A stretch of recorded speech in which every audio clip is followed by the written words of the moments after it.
ഇന്ന് പറയാൻ പോകുന്നത് വലിയ സന്തോഷമുള്ള കാര്യമാണ്, എങ്കിലും ചെറിയ സങ്കടങ്ങളൊക്കെ ഉണ്ട് കേട്ടോ. അപ്പോൾ നമ്മുടെ വീട്ടിലെ ചെറിയൊരു റംബുട്ടാൻ മരമാണിത് കേട്ടോ.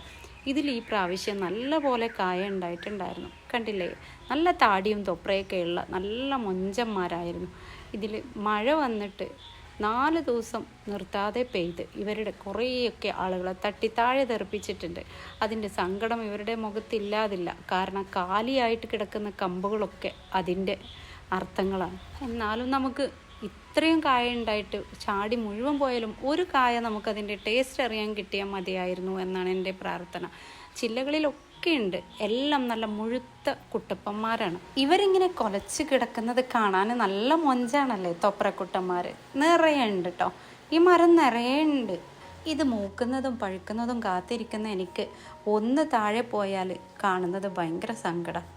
പിന്നെയുള്ളത് നമ്മൾ അന്ന് മുറ്റത്ത് കട്ട മാറ്റിയിട്ട് നട്ടുപിടിപ്പിച്ച മാമ്പഴമാണ് കേട്ടോ. അതുപോലെ തന്നെ ഈ ഒരു പ്ലാവിനെ നിങ്ങൾക്ക് ഓർമ്മ ഉണ്ടാവും, മുമ്പ് ഞാൻ കാണിച്ചിട്ടുണ്ട്. വളരെ കുഞ്ഞായിരുന്നു ഇവരൊക്കെ, ഇപ്പോൾ വലുതായിട്ടുണ്ട്. പിന്നെ കാത്തിരിക്കുന്ന ഒരു കൺമണിയുണ്ട് നമുക്ക് തേങ്ങയില്ല.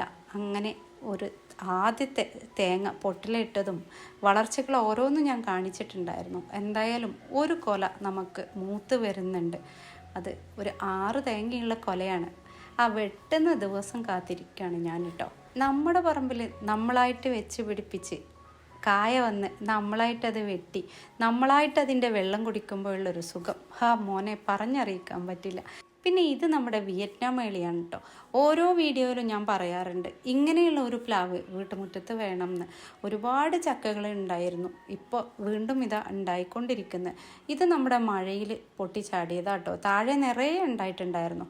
അതിൻ്റെ സങ്കടം പറഞ്ഞറിയിക്കാൻ പറ്റാത്തതാ. അപ്പോൾ മറക്കണ്ട, ഈ വിയറ്റ്നാം മേളിയും നട്ടുപിടിപ്പിക്കാൻ നല്ലതാ.